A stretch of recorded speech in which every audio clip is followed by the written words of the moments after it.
I just saw this treasure on Fitz News and I wanted to share it with you really quick. Make sure to check them out for the full video and I will pin that link in comments. Dick and Company, you know, the dirt road crusaders that are out there visiting places they never knew existed in their state, they were unwittingly filmed on one such adventure. You know, we're handling an appeal and we're trying to delve into everything, and you wrote an email to the judge, yes, right? Sir. Okay. And what we'd like to figure out is what happened to cause you to do that. It seems the undoing of the salty egg juror was not Becky Hill, but a co-worker of her tenant, just as the court reported. And she said to you what? She was talking about the trial, and she said that her landlord had came over. She had needed a refrigerator replacement, and her landlord came over, and she was, telling her that she's a jury, and that she thinks Alex is, not guilty or isn't guilty of it, and she does. Or did she say that they hadn't proved him guilty?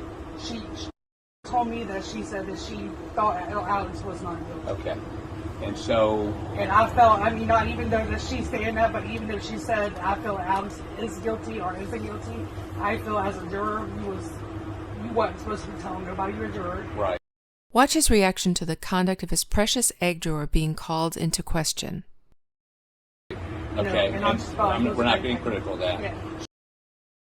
Now you just know, if this was a juror who had said it the other way, I think Alex is guilty, he would be all over that, screaming it in a press conference right now. But because it's the egg juror, the whole basis of this whole motion, what got all of this started, he's not gonna criticize her.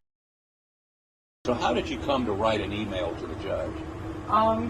Did you call somebody? Did you talk to somebody? I talked to a friend of mine, and I told her what was going on. She lives in Georgia. She's my sister-in-law, actually. We've been best friends for 20 plus years, though. And she told me that, the best thing to do is maybe look and see if you can get Judge Schuman's email and maybe email him. It seems that Salty ran her mouth to her tenant about being a juror and not feeling that Alex was guilty. And then her tenant ran her mouth at work, and it got back to our stealthy recorder who saw Dick on her porch and had the presence of mind to record the exchange. South Carolina is a one-party state, so she had every legal right to record and to share. She makes it clear to Dick that she sent the email herself to report the incident. Did you ever talk to the court Becky? No, I did not. He tries to get her to implicate Becky, but Becky was clearly not involved in this.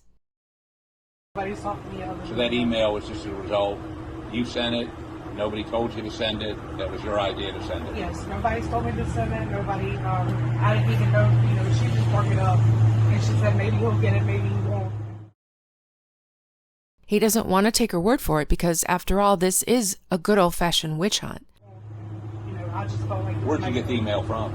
Off of Google. You can look it up on Google. I can't remember how I found it, but I found it on Google. And so he then asks her where she got the email address. Mr. Harpootlian, where do we find anything these days? Google, of course. After you sent the email, did somebody contact you to find out who these people were and so they could go follow up with them? No. You get an affidavit from you that no one ever contacted you to question you. Can you do that? Okay, all the affidavit is going to say is you sent this email and no one ever contacted you to question you about who it was or anything specific, right? Okay, thank you. After being foiled again, he still asks about coming back to get an affidavit, swearing that no one contacted her after she sent the email. He keeps repeating it like it's some horrible thing. Mr. Harpootlian, sir, again, anything this woman has to say is hearsay. Her word didn't serve any purpose to the state other than directing them further up the trail directly to the juror, which the state did immediately act upon, sending SLED to investigate the incident. In their investigation, they got affidavits from the tenants who actually spoke to the juror. They immediately dismissed the egg juror as they rightly should have.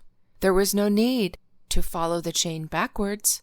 They went straight to the heart of the problem, settled it, dismissed her. There's nothing the state handled wrong here, and this witness testimony actually hurts defense's case, since they want to blame this whole thing on Becky. But the facts prove that it did not originate with Becky.